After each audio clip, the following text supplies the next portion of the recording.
আসসালামু আলাইকুম। মানে আয়না ঘর দেখার পরে হাসতে হাসতে শেষ। আচ্ছা, প্রধান উপদেষ্টা, তারপর যত উপদেষ্টা মণ্ডলী আছে, আবার সমন্বয়করা, সব তো শিক্ষিত। এই শিক্ষিত মানুষের কার্যকলাপ এগুলো হইতে পারে? চেয়ার বানাইছে, হ্যাঁ, চেয়ার হচ্ছে গিয়ে ধাতবের চেয়ার। আচ্ছা, ধাতবের চেয়ারে কি ওই লোহার চেয়ারের মধ্যে কি ইলেকট্রিক শক দেওয়া সম্ভব?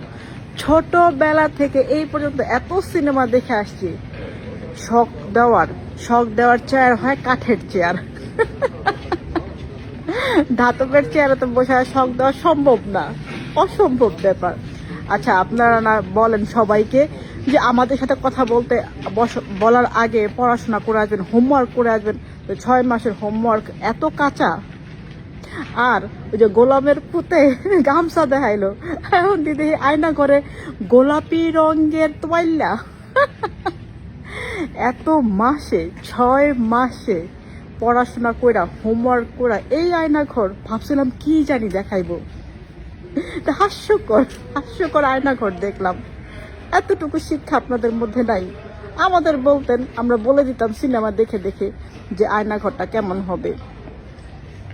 আফসোস লাগলো, দুঃখ লাগলো, কষ্ট পাইলাম। প্রতিজ্ঞায় ছিলাম কি জানি এটা বানাবে।